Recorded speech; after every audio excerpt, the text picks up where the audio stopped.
welcome to the final section of setting up your Google Ads. I know it's been a lot this far, but I promise in the end, it'll definitely be worth it. And here we're actually going to create the ad that people are going to see when they type in those keywords into Google, and then your ad is going to show up. So as we continue, right, we've already set up our campaign, our ad groups, and we're in the final section of creating our ads, okay? So your screen will look something like this. And I'm going to walk you through literally step by step, just like if I was creating this from scratch. So this is going to be very much like a case study sort of video, a real type of tutorial. So step number one, our URL. Okay, final URL. What does this mean? This is the URL that we want people to get to. So basically, where do we want to send traffic? Where do we want to send people? We want to send it to our Etsy store, specifically a specific Etsy product that we have. Again, the more details you are, people are searching for leather, men's leather toiletry bag. You send them to a men's leather toiletry bag instead of just your overall shop. That's going to perform much better. So what you want to do is, send them your specific product listing on Etsy. As you can see here, I just entered www.etsy.com, but you would enter in your specific store, okay, or your specific listing, okay, in your store. So that's what you would enter here, because that's where you want to send people. Next, we have a display path. So you'll have your URL here, and what's really cool that Google allows you to do is you can actually add some additional text that actually displays or appears on your Google ad. I'm going to show you what this looks like. But what you want to do is this kind of a little psychological hack, is whatever your main keyword is, that's what you want to enter in here. Because it's basically going to be your URL followed by your main keyword. And the reason for that is that when someone is typing for a specific keyword on Google, and they see that exact same keyword in the exact same way on the Google search results, they're significantly more likely to click that. The term click-through rate refers to the percent of people that click on a particular ad. Your click-through rate is actually going to increase. It's going to increase your overall ad performance. So in this case, it's what men's leather toiletry. So let's do men's leather and then toiletry dash bag. I like to separate each word by dash. So in total, we have etsy.com/men's leather toiletry bag. So you have kind of those two parts there. You can put it all in one part if you're possible, 15 characters per part. It's really simple. It's not a make or break thing with your ad. It's a little hack that, again, most newbies kind of using Google Ads aren't utilizing. So just to kind of show you what it looks like, if I can, here we go. Your ad will look like this. Here's the URL, www.etsy.com/men's leather toiletry bag. Right? Just having those words there is going to help increase your clicks. So that's your display URL. Next, we're going to work on our headlines. Now, as you can see, Google automatically fills these in for you to try to make it easy, but they do not do a good job at all. What we want to do here, and I'm actually going to show you, is fill these in ourselves. So I'm going to Command A, get rid of this, Command A, just deleting everything here in this section. There we go. All right, bear with me. I'm about to show you really kind of an expert hack strategy. It's really simple, guys. You don't need to overcomplicate it, and that is the following. So what you're going to do is you're going to put a bracket like I have here. So in your first row here, insert a bracket like I just did. Select keyword insertion. Next, select title case. Okay? And sorry, so title case is basically capitalizing the first letter of each word. Okay, that's actually what you want is title case. My apologies, I called it sentence case before. And then what you want to enter here is your main keyword. So what is the main keyword? Basically, what product are you selling? If your family or friend asks you, hey, what product are you selling on Etsy? Whatever that product is, that's what you're going to enter here. So in this case, let's say it's men's leather toiletry bag. Let's see if this fits. Men's leather toiletry bag. Perfect. Now we're going to hit apply. And what happens is, this is really cool. I'm going to see if Google shows you. If not, I can just describe it to you. It looks like it's not. I'm actually going to go ahead. And the next thing you want to do is once you've entered this in, go ahead and click on this little pin, okay? And then click on Show Only in Position 1, because we want this at the beginning, all right? Your first part of your Google ad, like right there at the beginning, should be your main keyword. Again, why are we doing that? I already explained. Because when someone sees that same keyword that they're searching for on Google in an ad, they're much more likely to click. So you want that first. And a little extra hack, okay, if you're running any promotion. So if you're not running a promotion, ignore me right now. If you do run a promotion in the future, something you can consider doing, let's say it's a 15% off. So we're doing 15% off. Again, this is a really long keyword. Maybe you just have like men's toiletry bag or leather toiletry bag. But in any case, what you'll do is, first, like we did before, include the, the brackets just like you have, and then in front of the brackets, whatever your percentages, do that percent, and then off, okay? So 15% off men's leather toiletry bag, all right? Because again, that number and then the percent off, right there at the beginning, that's going to help your ad crush it. It's going to perform really, really well. And if you don't have to have a promotion. If you don't worry about it, okay? It's just a little extra hack that I want to share with you. Hopefully I'm not sharing too much. If I am, let me know in the Q&A and I'll try to tone it down, but I want to give you guys all of our secrets. So let's just assume we don't have percent off. Let's just keep it simple, okay? So we have men's leather toiletry bag. Let me show you what happens. So what we did here is called, with the brackets, it's called keyword insertion. Basically what this means is that if we scroll up, right, look at all these we have. We're targeting personalized men's leather toiletry bag, personalized men's leather travel bag, customized men's leather travel bag. We're targeting all of these different keywords. So guess what? What we can do is our ad is going to dynamically and automatically change depending on what our future customer, our Google user is typing into Google. So I'll show you an example. Look at this. Oh, I've just scrolled a little bit more. So look. Automatically, one example, small men's leather travel case. So if someone types in small men's leather travel case, but then if our ad showed, let's say men's leather toiletry bag, they're kind of similar, but they're not the same. When they're exactly the same, they're going to be much more likely to click. So what this does by including the brackets is whatever the person types into Google, Google automatically pulls that data and puts it into your ad. So depending on what they're searching for, you don't have to do anything manually. It's all automated. Whatever they're searching for in Google, that's going to turn into the very beginning of your ad. And why is that beneficial? Because people are going to click. So I hope that makes sense. I know it's a little bit complicated first. I know I'm repeating myself, but I hope that makes sense. And like I said, it'll kind of cycle through. Let's see if it cycles through automatically. It should in a second. You'll see this on your end. It'll kind of cycle through the different results. And then the reason we included men's leather toiletry bag is basically if you click on this again. So we say, okay, basically anytime someone searches for something on Google, automatically turn that into our kind of main headline here.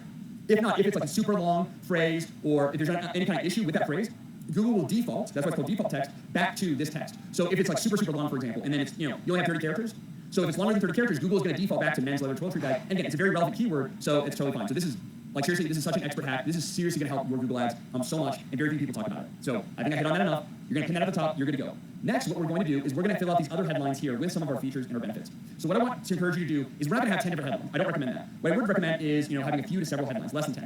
And we already have one. So we have one of however many that we want, and it's going to depend on your product. So let's go back to our handy-dandy Google ad copy that we've already created, right? Our features and our benefits.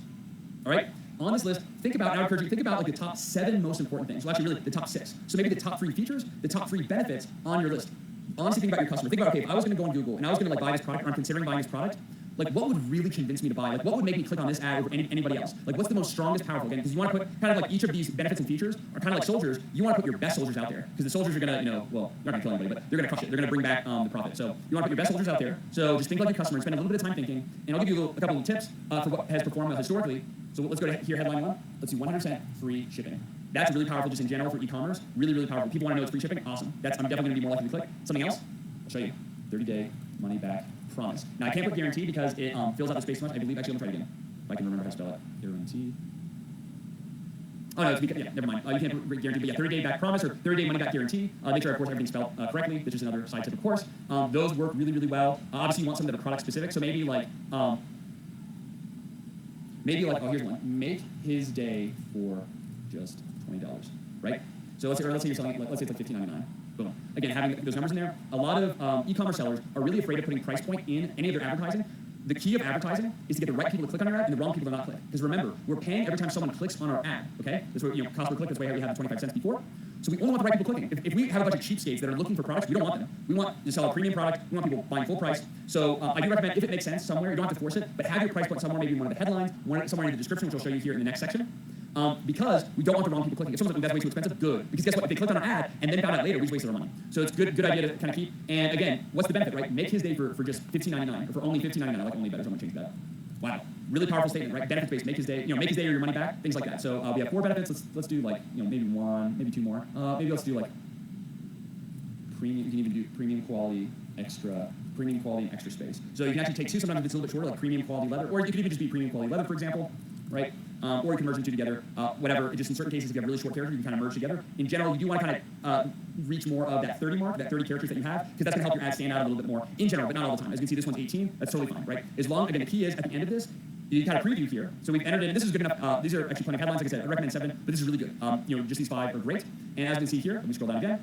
So we have small men's leather travel case, 30-day money-back guarantee. And depending on how large some of those are, sometimes Google will display 2 of your headlines, sometimes it will display 3 of them, if it can fit them in the space. So again, basically what Google's going to do is it's going to find whichever combination results in the best results, right? Or the highest kind of click-through rate, right? Because the more this resonates with the audience, usually the better it performs. So basically, it's Google's going to cycle through your different headlines. It's going to keep that one kind of right at the beginning, like the small men's leather travel bag, that'll be at the beginning, and it'll kind of test some of the others, and automatically for you find whichever one performs the best, okay? So that's with the headlines. Again, headlines are the most important section of your ad copy, and then right below the headline, we have the description, which I'm going to show you how to do in the next video. So I hope you found this valuable. If you have any questions at all, please let me know in the Q&A section, and let's go ahead and get to the last video.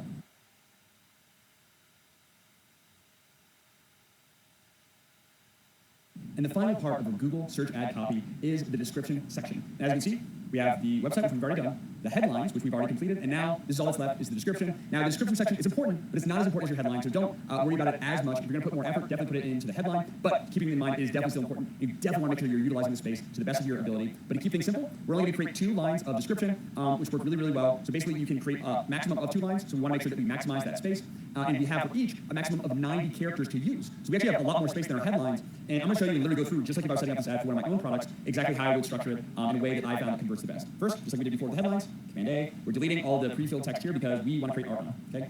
And all we're worrying about, we have up to 4 that we can enter, and even more than that if we really wanted to, but we're just going to do 2. Keep things simple and maximize our space. So we go back to our Google Doc with our products and features, and what we're going to do is we're going to create basically just very simply, almost kind of copying, pasting in. Each point is going to be kind of highlighted, and then there's going to be period, another phrase, period, and it's going to be very basically easy to scan, very easy to read. What a lot of people make the mistake of doing is with a Google description section, they try to write almost like a blog article. They try to just write a bunch of information all string together. It's very difficult when someone's just kind of on Google scanning through. You want to make this very scannable. So this isn't going to be a formal, like essay or paragraph. We're just going to have phrase, period, and I'll tell you what I mean. So first, I'm actually going to start with description. The description here. Okay.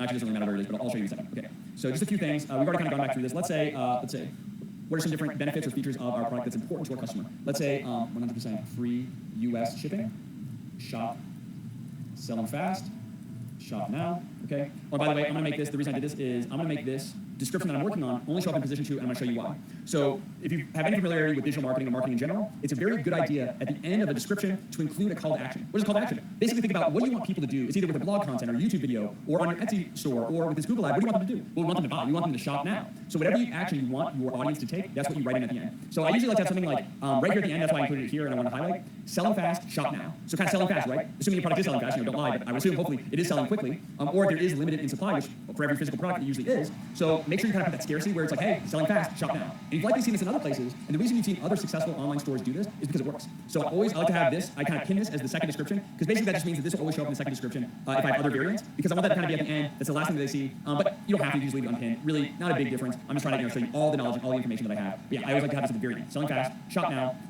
and I usually like to have things about the order. So what are some benefits about the order? So maybe let's say 30-day money back promise. Promise. And let's say, if you've already had some sales data, let's say you've sold like 100, let's say you've sold like 237 units. Then maybe trusted by 237. Oh, we're going to run out of space actually. Maybe I'll do like top rated. Right? Again, just kind of like someone's considering if they're going to click, if they're going to buy. What are some things I can convince them to buy? This is usually like my second description is what I have. Something like top rated, 30-day money back promise, 100% free shipping, selling fast, shop now. Actually, you know what I would do? Sorry, let me just copy this. Let me go here. Restructure it a little bit. There we go. And as you can see, we have a total of 90 characters that we can use. We're using 84 of the 90, okay? And I know this is a little bit informal. It's not like super professional. I'm kind of going through just like we set this up, but hopefully some of you asked for that, so I hope it is helpful. So at the kind of second description we have, look at this. Top rated, 100% free US shipping, 30-day money back promise, selling fast, shop now, okay? Wow, right? Many reasons to buy it. If you don't love it, you get your money back. It's free shipping, selling quick, order now, right? Top rated, all those things.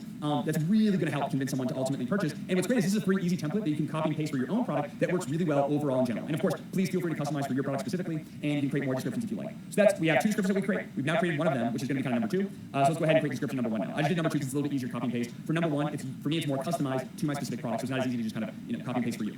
So let's say, like I said before, we kind of ran out of space in a second, but another really great thing that I like to add is trusted by X number of people. So if we've sold, let's say we've sold 1,036 units. Well then great, trusted by 1,036 happy guys. Boom, right? It's a men's leather toiletry bag. So trusted by 1,036 happy guys or whatever you have, right? Kind of that social proof, like, okay, other people bought it, other people trust it, sure. It's going to be more likely for me to as well. Let's see what are some other important aspects. And keep in mind, you may be taking away somewhere. We already have made call-out extensions. Some of these are going to be repeated. Like we're going to have some of these in our description or in our headline. They're also in our call-out extensions that we created earlier.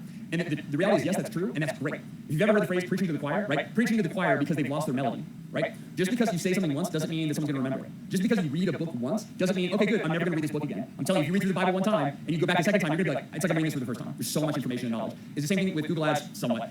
Repeating something important is not a bad thing. Do not, people have this thing like, oh no, if I say it once then the person gets it. No, it needs to be repeated. So don't worry about repeating yourself. As long as it's not repeated in the same section, like don't repeat yourself in the title, like 2 things in the title, 2 of the same things in the description, 2 of the same things in the call out. But if that one thing is in the headline and in the description and in your call out, no worries. As long as it's important to the customer, that's what matters. Okay? So going back, trusted by 1,036 happy guys. That's awesome. It's really powerful social proof. Let's see what else. Let's say bring the hit of the event. That sounds really powerful. If it was for me, I would bring the hit of the event. And better yet, if you know what people are buying it for example, if it's a wedding, that's even better than an event. Because if you can basically read their mind, hey, I know you're going to buy this for the wedding. You don't know that I know this, but when I include this, you're more likely to click. So bring the hit of the wedding, maybe like one more. I think that should maximize. Let's do actually a few more. So we can do, let's do personalized, what was it? Personalized hot stamp premium. You use the word premium. That's fine. I'll do premium without. So let's do, let's see, trusted by 1,036 happy guys, bring the hit of the wedding.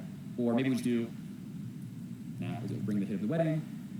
Now we'll give it a premium. That doesn't really make sense. Okay, let's stick with this. It's still pretty good. We've utilized a lot of our character limit here.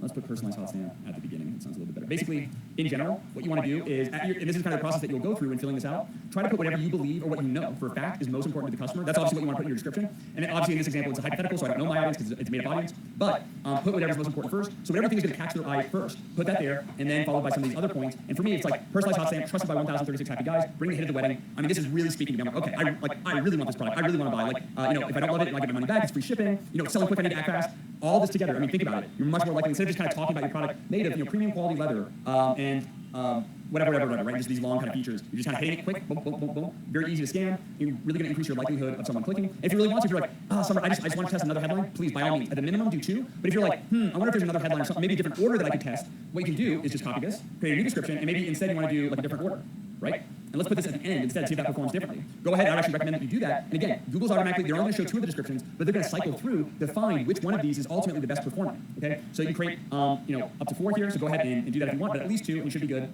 Once we're finished with that, what we're going to do is hit save and continue. Once we're happy, you can preview your ad here. Yeah, obviously, I have to update this just because it needs to start with https:// Should be good now, I believe. Yep. Yeah. That's just another little tip, but you would already know. Again, with your Etsy, you just open up your Etsy listing, copy that exactly, and then paste it in. That's good, and Google will show you any other issues that you have in case that comes up. Now we should be good to go, save and continue. We'll see if there's any issues. If not, good, we're going to continue on. And then the last step here, again, because this is a brand new account and this may be a new account for you, is you need to make sure you set up your billing. Okay, so obviously I'm going to share my credit card information here with you. Like I said, just a little tip I like to use for all my advertising, some sort of like points card or bonus card, like a Sky Miles card is what Ali and I use. So you can go ahead and use that. Again, pretty straightforward. Enter in your payment information just like you have, your organization type, if it's applicable, and so on. Okay, and then go ahead and hit submit. And once your billing information is approved, and your ad will actually go through a review process as well, just to make sure Google doesn't want to make sure you're doing, if you have anything that's cuss words or pornographic or anything like that, which you should not have, then it should be good to go. Your ads will begin running, and then I'll show you later, after we cover kind of the Pinterest ad course, or section of the course, exactly how to kind of optimize your ads, how to track your results later on. But now you're good to go. I know it seems like a lot. It'll get a lot easier as you do this. Again, I recommend focusing on your top selling product. Advertise just that one product first, and then consider setting up more Google Ad campaigns for your other top selling products. And with that being said, hope you found it valuable. If you have any questions, let me know, and let's go ahead and get to the next video.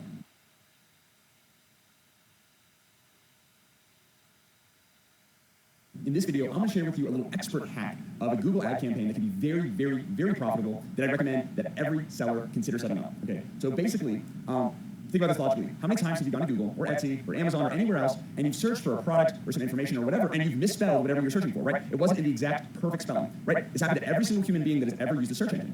So we know this is true. We misspell things every once in a while. Now, what's interesting is, with your product on Etsy, on Google, and other platforms, people are misspelling trying to find your product. And we can actually benefit from this. How? Well, what we're going to do is I'm going to show you how to set up a misspelling Google Ads campaign, and not really run through the entire campaign and waste your time because we've already done that, but I'll just highlight some of the important points and overview. And of course, if you have any questions, let me know. But essentially what we're going to do is we're going to target common misspellings at a very low cost per click. And basically, when someone misspells our product, our competitors aren't targeting those keywords because they aren't thinking like, they didn't take this course, they don't have the advantage that you have. So these are very basically inexpensive keywords that we're targeting. And basically, we can show up right at the top of search results. People see our ad, right? Our customers or future customers, they'll click, go to our Etsy listing, and then a percentage will ultimately buy. And it's very, very inexpensive. And I run this with all of my brands and products that we sell, not just on Etsy, but also our Udemy courses and things like that as well. Excuse me. So we do this, and it works really, really, really well. And I'll show you kind of the overview. All right. First, you're going to go to a tool like this, and any will really do, but I've linked this in the resources section as usual.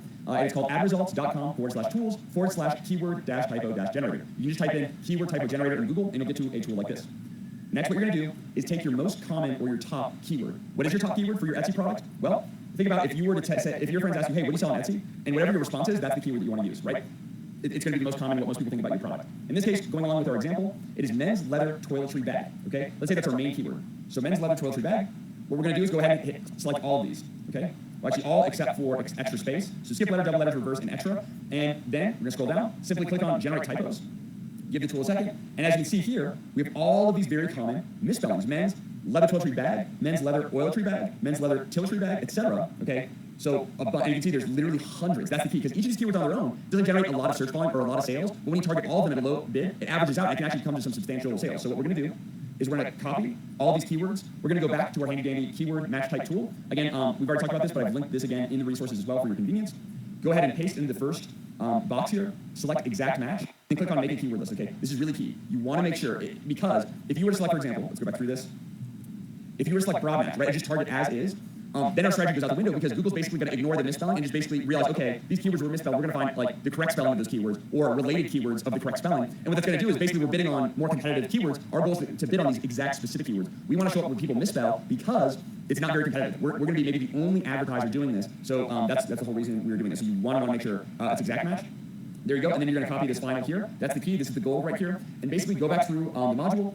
in the Google campaign setup, and you're going to create a separate campaign. So this is going to be a new campaign. You can name the campaign, whatever your product name is. So maybe men's leather toiletry bag dash misspellings. Okay, so it's your misspellings campaign. So you go through, do exactly the same, create your campaign. Once you get to the ad group section, then you're going to just copy right here, very easy copy, and paste those into the keyword section. And in terms of bid, I'd recommend bidding somewhere between 10 to 15 cents. So that's fair. That's, by the way, for most paid advertising standpoints, that's a very, very, very low cost per click. And you have to think about it. These keywords are relevant, okay? Because you're like, well, Sumner, but these are misspellings. This isn't my product. This is a misspelling of my product. Think about it. Someone going to Google and typing in these keywords, they're trying to find your product. They just messed up. So they're looking for your product. They're interested. And these people, they're not cheap buyers. They're just as quality. They just happen to misspell, right? Just like we all do. So really great, and it's a proven strategy. It's not just theory or hypothetical. It will work better with certain products than others. That's why you just kind of have to test and see. But it works really, really well for us for the majority of all the products that we sell online. So basically, this you're going to keep everything the same as your other campaign. The only difference is instead of your other keywords, don't include those with your misspellings, just your misspellings. Those are going to go to your ad group. Really simple. And the only other difference between your misspelling campaign and all of your other Google campaigns is, if you remember, we used this responsive headline feature where basically when we put brackets before and after our keyword in the headline, as you can see here, what Google does is they will pull whatever the user's search query is, basically whatever the person is typing into Google, Google will take those words or that phrase and then automatically insert it into our ad. Now, think about it. What are we doing? We're targeting misspelling keywords, right? People are accidentally misspelling, for example, men's leather toiletry bag into Google, so we don't want to use the responsive headline feature. Why? Because we don't want our ad to be misspelled. We want to target the misspelling, but the user is not trying to misspell. They're accidentally doing it. So if they misspell a keyword or they're searching for men's toiletry bag and they see our ad and it's misspelled because it's pulling their search query, they're not going to click on it. They're going to be like, oh, that's kind of unprofessional, and I'm not going to click on that. So all we want to do is really, really simple. Just remove the brackets. That's it. That's the only difference. You can use all the same copy as you did with your previous Google Ads, the same campaign setup. Again, the only two differences are, number one, the keywords that you're targeting, obviously. Again, and you can also target them around 10 to 15 cents per click. And then also removing the brackets here, just making sure. And all we're going to do here, we just delete all that and then just type men's leather toiletry bag. So remember, with the misspelling tool, whatever word you put into your misspelling tool, which in this case was men's leather toiletry bag, right, where we basically use that as the base to find all of our misspellings, that's the exact same keyword. So whatever you put in the beginning of the misspelling generator, that's the exact same keyword you're going to put here into this, and then everything else is the same. So pretty simple and straightforward. I know a little bit more advanced. So if you have any questions at all, let me know in the Q&A. But I hope you found this valuable and hope you really profit from this like we have. Now let's go ahead and get to the next video.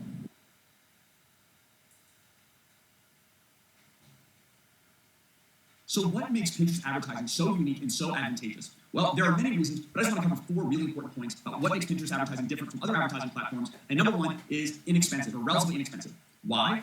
Anytime there's a newer advertising platform, which Pinterest is, compared to how long Facebook ads and Instagram ads have been around, for how long Google advertising, YouTube ads have been around, the longer a platform is around, right, the more and more people know about it, the more and more advertisers use the platform, and generally the more expensive that platform becomes because demand increases, and when demand increases, generally price also increases. Well, even today, Pinterest advertising is still a relatively new platform. It's not brand new completely, which is actually great in a lot of ways, but it still is fairly new. There aren't a ton of advertisers using the platform yet, which means that a lot of your cost per clicks and ultimately your results can be very inexpensive and very, very profitable on Pinterest compared to other platforms, which is really exciting. I'm excited to kind of share that with you. Number 2, compound results. Al already kind of talked about this earlier on. What's really interesting about Pinterest advertising specifically is essentially, and we'll go into detail actually in the next video about this and how this works, but you create a pin on Pinterest, and you can essentially, quote-unquote, boost that pin. You can pay Pinterest to show that pin to more of its users and very specific users who are likely interested in whatever you're advertising.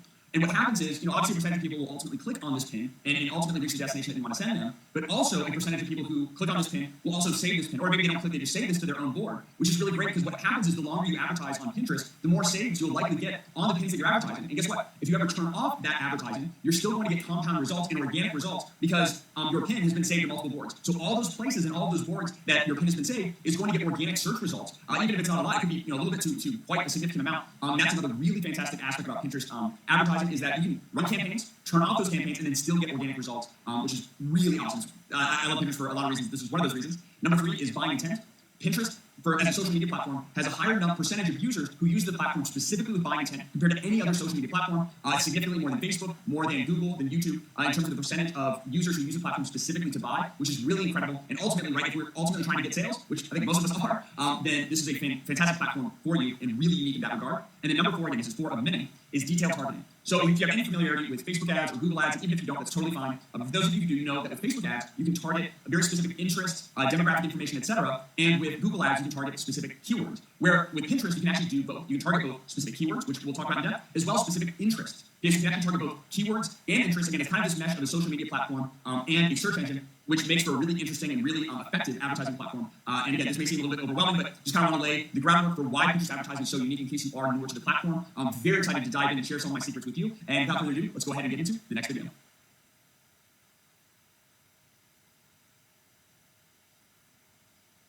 Pinterest advertising. So what exactly is Pinterest advertising? What does it look like? Of course, we're going to be unpacking this throughout the entire module, but just to give you an overview to hopefully clarify and make sense of Pinterest advertising. Essentially, what you do with Pinterest advertising is you create a pin, just like you normally would, and then what you can do is essentially tell Pinterest, hey, Pinterest, I want to show this pin, and I'm willing to pay to show this pin to even more people with specific interests, demographics, keywords, etc. Okay, so what you do is you create a pin, and then you pay Pinterest to promote that pin. So Pinterest advertising is also known as Pinterest promoted pins. Again, that's a lot of P's, but Pinterest promoted pins, the same thing with Pinterest advertising, and the Pinterest advertising is likely going to be evolving over time, and of course, we'll be updating the course accordingly. So it may include more than just promoted pins, but for right now, you create a pin, pay Pinterest to promote that pin to a very specific audience. And what they do is, you have a pin, it leads to a certain destination. In this case, in this example, we have, let's say, Canoe Paddles by REI. They create a pin, they promote the pin on Pinterest, someone sees the pin in their feed, a Pinterest user sees the pin in their feed, they think, oh, this is interesting, they click, it ultimately sends them to the destination. And in this case, right, let's say that REI is trying to ultimately sell Canoe Paddles. So this would lead maybe to their website for people to buy Canoe Paddles. Ultimately, you can use this to, if you want to people to download and buy your ebooks, to grow your email subscriber list, to drive traffic to your blog site, or whatever it might be. There's a lot of different objectives, and we're going to talk more about that. But in this example, very simple. You create a pin, that pin leads to a certain destination, then you pay Pinterest in order to show your pin to a very specific audience. That audience will see your pin, a percentage of them will click, and then a percentage of them will ultimately take an action that's valuable, whether that's buying, becoming an email subscriber, downloading your ebook, whatever that might be. Okay, reading your article. So there's a lot of different objectives that we'll kind of dive in and unpack later on. That's just kind of an overview of how it works. And maybe thinking, okay, Sumner, I get the premise. What do you mean by targeting? Like, what does that kind of look like, or how does that work? Okay, so as I said before in the previous video, you have a lot of different metrics that you can target. So one metric that you can target is category and subcategory on Pinterest. So when a Pinterest user creates their account, they have to specify to Pinterest what they're interested in. And then also, as they continue to use Pinterest more and more, Pinterest analyzes and it does a really good job analyzing their interests. And essentially, what we can do is we can show our advertisement, right, our promoted pin, specifically to people that are interested in certain categories and or subcategories. So in this case, find REI, maybe I want to target people who are interested in the outdoor category. Aside from category, what we can also do is target specific keywords. So these are both separate. We can do one, you can do the other, you can do both. Okay? And how this works, very simple. Someone goes onto Pinterest, they log into Pinterest, they go to their account, they type in a term, let's say canoe paddle.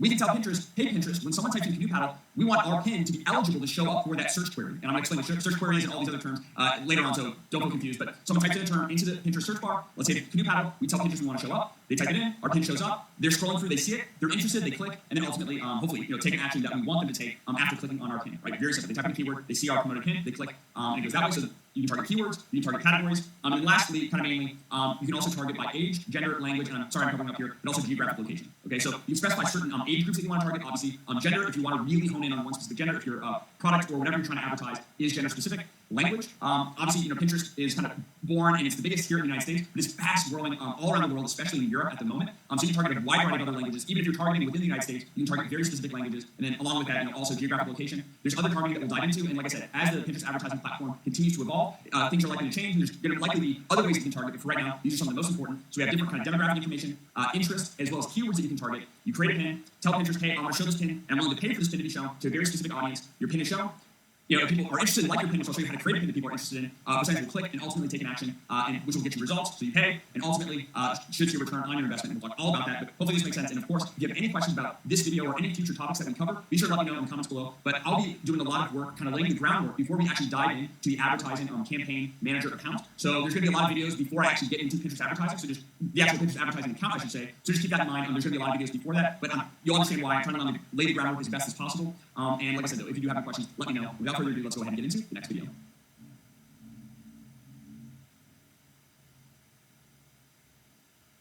All right, so to begin running Pinterest ads, we need to set up a Pinterest business account, and it's free to set up a Pinterest business account. And I know different people will be in different stages here, so let me just kind of run through really quickly. So number one, you may already say, hey, Sumner, I have a personal Pinterest account that I use. Personally, I use it for planning and all that kind of good stuff. What do I do? Is that a business account? No. So there's personal Pinterest account and there's business account. Personal is obviously for personal use. Business is for business use. So if you do have a Pinterest account for your Etsy shop already, or just for your business in general, make sure that it's a business account. Okay, it's not just automatically going to be, I'm using Pinterest for business, it's a business account. There's two classifications. So you just want to make sure you have a business account. So if you have a personal account that you're using for your business, you want to make sure that you convert the personal account into a business account, which is very easy to do. And I have an article from Pinterest that I'll link in the resources section for you if that's your situation. That's number one. Number two, you may have a personal Pinterest account that you don't use for your business. You use it for yourself. In your case, Sumner, should I use this now for my business? I would say no. You want to set up, if you have a personal account, keep your personal separate, create a new Pinterest business account and use that for your business. Okay? So if you have a personal account for you, create a new account. If you have a personal account that's being used for your business already, convert it to a business account. And then lastly, if you don't have a Pinterest account at all, you've never used Pinterest, then go ahead and directly sign up for a Pinterest business account. I'm using this link here. It's business.pinterest.com. So very easy to find, and I'll link this in the resources as well. Pretty straightforward. Use the link. It'll ask for some basic business information. Go ahead and fill it out. And then also in the next video, Allie's going to give you some tips to actually optimize your profile to actually get maximum visibility on Pinterest. So a little kind of additional tip for you. We'll cover that in the next video. So let's go ahead and get to it.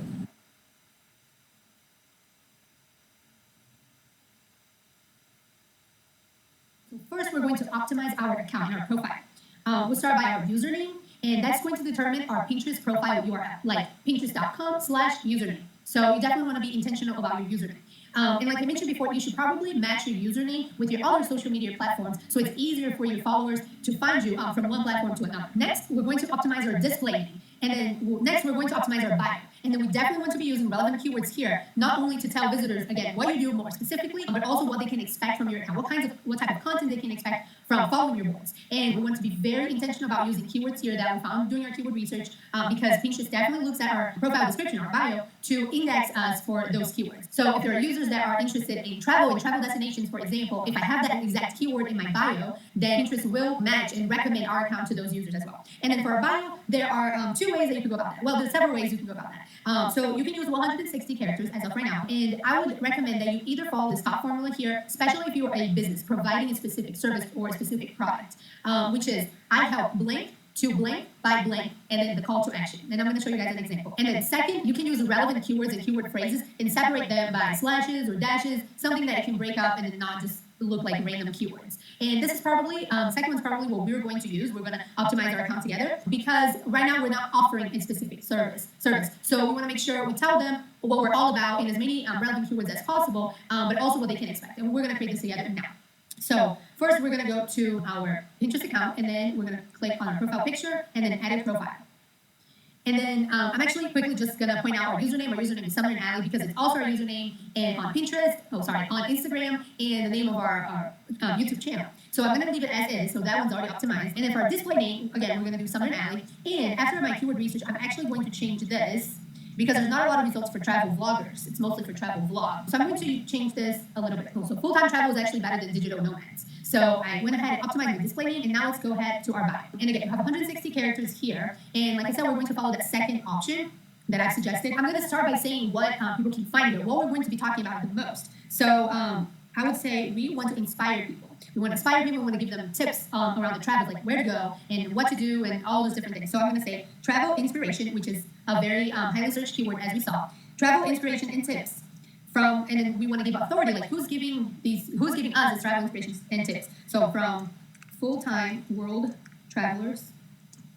And then next, I'm going to also use that other word because a lot of people are looking specifically for digital nomads. So I will use digital nomads here, digital nomad couple. And then I want a call to action for people to follow us. So I'm going to put follow our adventures and travel destination. So using a lot of those keywords that we found through our weekly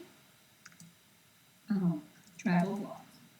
And there you go. Now they know that they can expect at least a weekly travel vlog. So that type of content, they know that we're going to be talking about travel destinations, travel inspiration, and tips. But before I end this video, I wanted to show you guys really quickly the other option. So let me go. Oh, there you go. Here's Sumner profile. And as you can see, he says, I'm helping individuals and businesses increase profit through Amazon FBA by providing free tips, tutorials, case studies, and our $20 Amazon course. He says who he helps, like who is his target audience, and what he helps them achieve. And by doing what is he offering? What kind of content is he offering to actually help this target audience achieve? And then lastly, has the call to action to follow for more. So those are two ideas of how you can optimize your bio. With that being said, let's go ahead and get to the next video.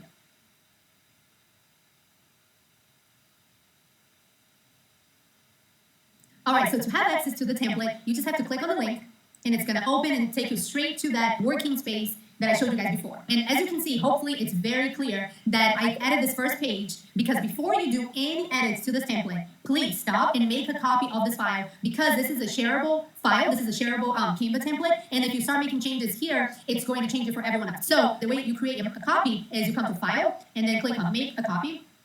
And then there you go. You can just go ahead and edit the file. So let's say for me, I'm going to do Allie Pinterest templates. And now you're not messing with the original file. You can do whatever you want here. And there you go. I want to show you guys all of these different options that I did. And I created these in the Pro account, so you will be able to see that some of these photos have the watermarks, but not the text, not the fonts. All of these are free, and you actually should be switching out these photos, so this is no problem. But I created this template to go with any type of business. It could be something around food, something around a service, products, or travel and all that, or lifestyle images, to where you can use it in so many different ways. There you go. You can see all of these lifestyles and around holidays and quotes and all that. So I hope you guys like these templates. I've definitely done my research and saw what is working and what's not working before I created these templates, and I definitely think you can be very successful if you follow some of these, at least the structure, but obviously switching to fit your own type of content. So with that, I want to add a few more tips that I did not tell you guys on the tips and tricks, but just to show you how and why I implemented some of these things.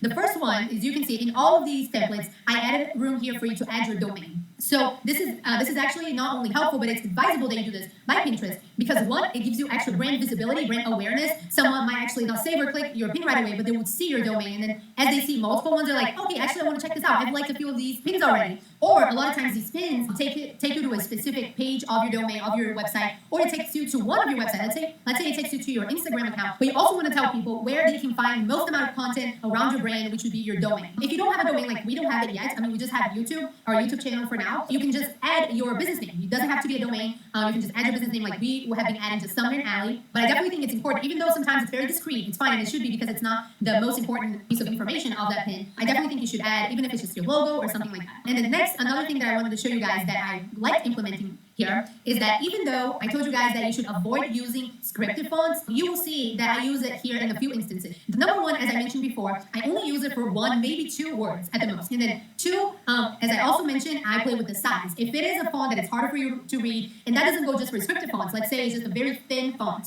then I make it very big, so it's easier for the user to see and quickly read it. And then the third rule is that I use scripted fonts for words that the user already expects to read. And what do I mean by that? If you look at this image, you immediately see makeup products. So the user automatically knows, okay, this is going to be about makeup. I see lipstick, I see foundation or eyeshadow. So that is the word that I'm using, the scripted font. It's giving them the extra help to understand that harder to read font, which is makeup, by giving them the extra layer of the information, which is the image. The fourth rule is that sometimes I use it, I'm going to show to you guys down here, is that I use it for a lot of times when it's not the main word, when it's more of a compliment, and it's going to bring that inspirational feel. But this one, for example, a weekend in the Oregon coast. The most important keyword here is Oregon. But then this one, I actually use all of the other rules as well, and it's just one word for coast. It's bigger. It's not the biggest, because again, it's not the most important one. Oregon is the most important keyword. It also goes with the image. So you see there's the C. And then 4, it's not the main keyword. And with that being said, let's go ahead and actually create a pin so I can show you guys exactly the whole step-by-step process. So I'm actually going to use this template right here. So the first thing I'm going to do is that I actually already uploaded a photo here that I want to use,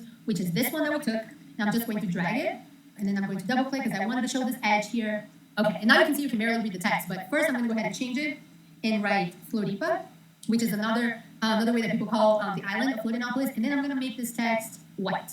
And I'm actually going to bring this down here. And then Floripa is actually not the main keyword because there's not enough search volume for this keyword. So what I'm going to do is, as I saw on our keyword research, that was a well-searched keyword, I'm going to make this black. There you go. So you definitely want to use the keyword in your pin. And I'm going to make this a little bit bigger. And I'm going to add another layer of text here. I'm going to copy and paste over here. And then I'm going to use a scripted font. And then the last thing is I'm going to change this domain here and just say Summer and Alley. And there you go. Now we're ready to actually create our board and our first pin together. Let's go.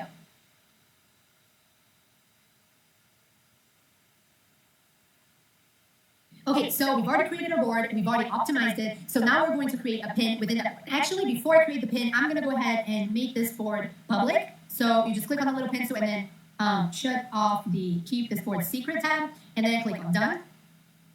And you'll see it's going to show here as an empty board. And now we're going to go ahead and actually create our first pin to this board. So just click on the board right now. You can either click create a pin from here, this point right here. You can create a section or a pin, or you can click on this button here. So I'm going to go ahead and click pin.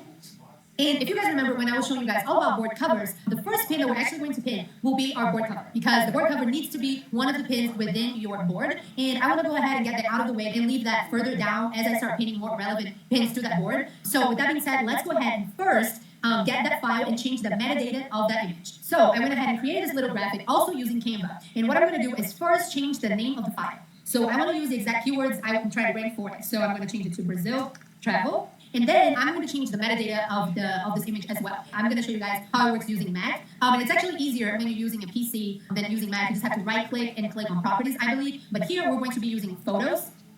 And as you can see, I was already doing this for some of Summer's thumbnails. Drag it. And then I'm going to copy this. And then you're going to right click, get info, and then paste it. Paste it on description, paste it on the keyword. And then for location, I'm going to add Brazil. But that makes the information attached to this image even more complete. So I'm going to go ahead and close this. Go ahead and just delete this file because it's just going to be repetitive, and then drag it back to the folder that you want. And now all the metadata is attached to the image. So let's go back to our Pinterest page, and then you can either drag the image here or just click and find it. I'm going to go click and then find the image that I want to pin, and then click OK. Now that it's loaded, I'm going to add the title. I'm going to make this pin very simple, just because it's not a specific type of content. It's just a broader pin. So I'm just going to put Brazil travel. And then on the pin description, I'm going to add everything that I told you guys about, narrow and broad keywords, and also hashtags. Okay, so after you fill your pin description with as many keywords as it seems relevant to you and it doesn't look spammy, like I did here, Brazil travel tips and inspiration, beautiful places to travel, which is a broader keyword in Brazil, and all of our Brazil travel destinations and guides for you. So I use the Brazil travel, which is the main keyword, also Brazil travel destinations and guides and beautiful places to travel and all that I found on my keyword research. With hashtags, the first one we're going to add is actually our main keywords. And another tip before I do, you guys are going to see, is that I like adding keywords like this, with the first letter of the keyword capitalized. And it's just because it's a little bit more legible for whoever, if the user is actually looking and trying to read the keyword, and in my opinion, it looks less spammy. Next, I'm going to use a more broader keyword, like maybe travel Brazil, hashtag visit Brazil, and then hashtag South America. So for a destination link, I'm just going to go ahead and put our YouTube channel, and then you can publish it immediately, or you can click here to publish on a later date. And that's the way that you would actually schedule all of your posting to have consistent posting if you're not using a third-party app, which is what I'm going to be teaching you how to use later on our next section. And you would just easily just choose the date here and the time. But for this, we're going to actually leave it as published immediately, and then click on publish. And there you go. You've created your first pin. You can easily just click here and see it. This is how people would see your pin, and then see, you can easily click on these hashtags as well, which work as search terms. But before we end this video, we're actually going to go ahead and make this, go back to our account and then boards, and we're going to make this pin our board cover. So if we click again here, now we're going to get this option. Before we didn't get this option because there were no pins inside this board. So you can easily just click on the plus, and then it would show you all of the different pins here if you have multiple. But we're going to go ahead and click on this one, and then click on save. And there you go. Now you click on done. And this is going to remain here as our board cover, no matter how many pins we add to this board, and all of the recent pins are going to show it over here. And later on, I'm going to go ahead and optimize all of these other boards for it to look nice and coherent with our brand. And next, I'm going to show you guys how to create a pin from another website.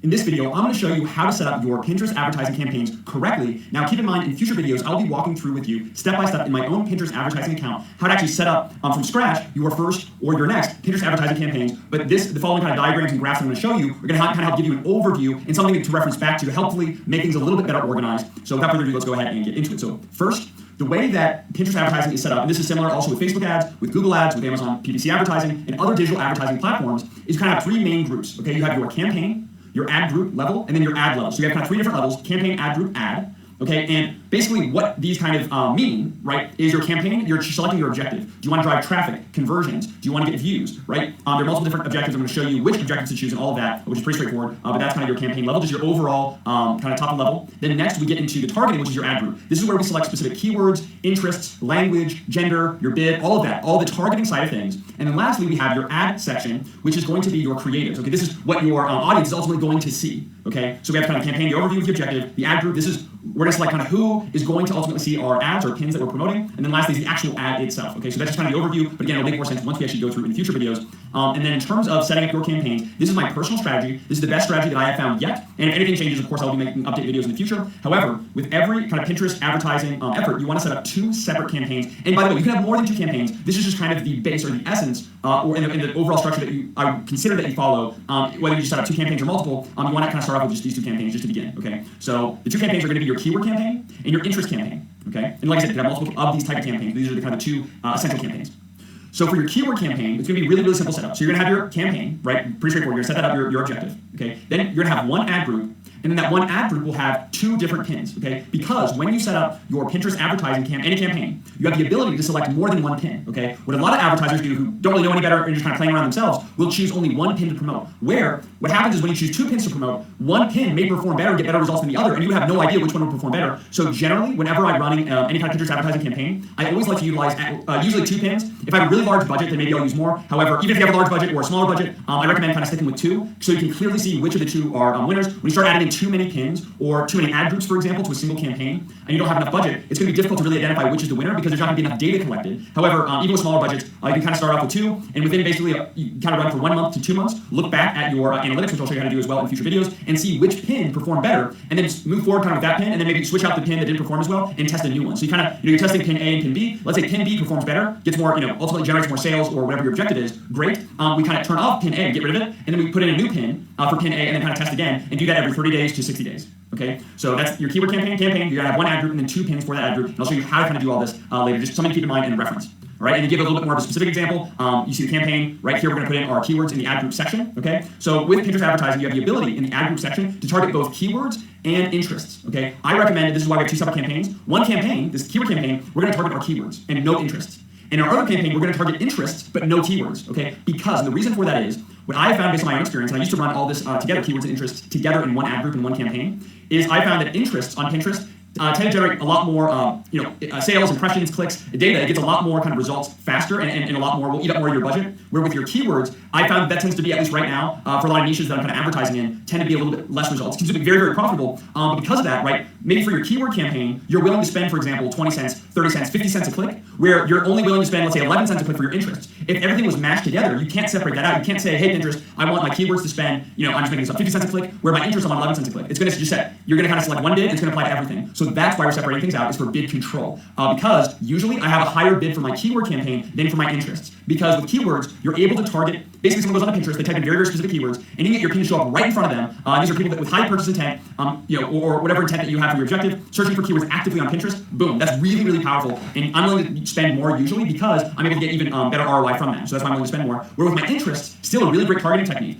That's where the bulk of my spend usually goes. However, with interest, a lot of this is algorithmic, which means that Pinterest looks at kind of topics and interests of this particular user, and then serves ads to them. For example, let's say I'm selling some kind of baby product. Let's say it's like baby formula. I'm just making this up. Well, maybe the Pinterest user has already bought baby formula and they're not really interested right now, and then but they're still interested in the category. They're just not interested right now. Where if you were targeting keywords, they're obviously interested right now because they're searching right now. If that makes sense. So with keywords, you're able to kind of get your pin in front of the user right when they need it. Where with interest, it can still happen and you still do, but you're also getting in front of people that maybe it's not the best timing for them at that specific moment. And because of that, I like to have usually a little bit lower bids to start off with. So again, keywords a little bit higher bids, interest a little bit lower bids, and that's the reason for doing this. And then just kind of final example, just kind of really clarify. I apologize. I know I'm kind of covering up this over on the right hand side, but we have your keyword campaign. Then let's say for your keywords, example could be pacifier, baby products, whatever it might be, right? Just your long list of keywords. All those keywords are going to go right here in this ad group. This is just one random example of a keyword. And then we have our 2 pins. Let's just say one of our pins has a white background, and the other one that I'm covering up here, maybe it's a lifestyle image with kind of like a lifestyle background of your baby using your product or whatever it might be. And those are just for whatever reason, those are the 2 pins that we're deciding to test. Okay, so just kind of a more realistic example. Hopefully it helps. Like I said, what I'm covering up right now, it says lifestyle. So it's white background versus kind of lifestyle image or video that you're using for your pin that you're promoting. Okay, so hopefully that makes sense. If you have questions, let me know. But hopefully that's pretty straightforward for the keywords. And then now that we kind of understand the keyword campaign, it's going to be kind of fairly similar with the interest campaign with a little difference. Okay, so with the keyword campaign, we had 1 campaign, 1 ad group, and then 2 ads.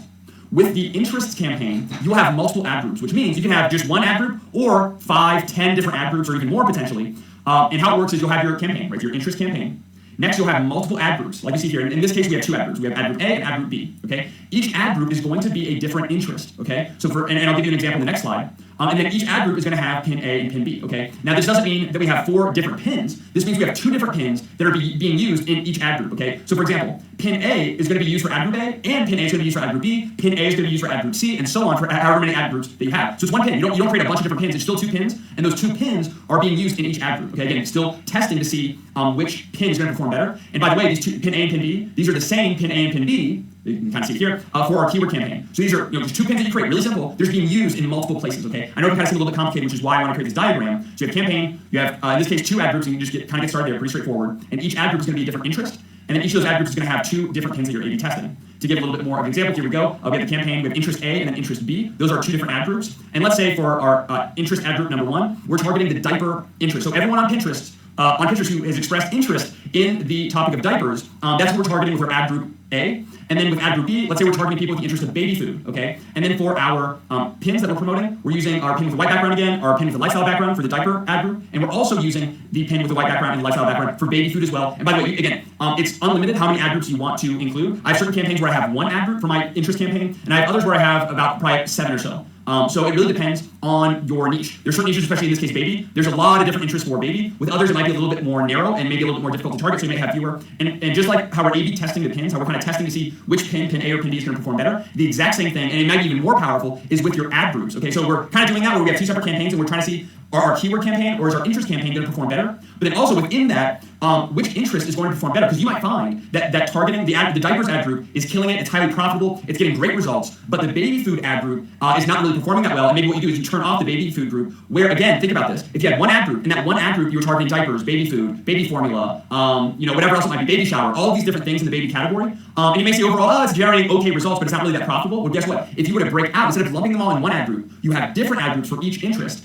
Then you can clearly see over a 30-day period or 60-day period, wait, this ad group is generating sales, this one is not. So we're going to keep this one going, maybe we're going to increase, and I'm going to talk more about that in the optimization section, which is coming very soon. And then with the other, you might turn off the other ad group that's not generating any sales or any results, okay? So that's the reason for doing this. I know it seems a little bit complicated, but really, to simplify everything, what we're doing is we're breaking things out, right? The more that we lump things together, the less control. The more that we break things out, the more control. And generally, more control is better. Otherwise, it's going to be difficult to see what's getting results, what's working, and we're just kind of shooting in the dark and kind of just throwing our money in the air and hoping that it works. So the whole point, obviously, is profitable Pinterest ads, not just setting up Pinterest ads. So hopefully this makes sense. This should make a lot more sense once I actually dive into my own account and show you how to set up step-by-step campaign ad group ads, or pins in this case, all the way through. But if you have any questions about this or any future video, let me know in the Q&A section, and hope this was helpful. Let's go ahead and get into the next video.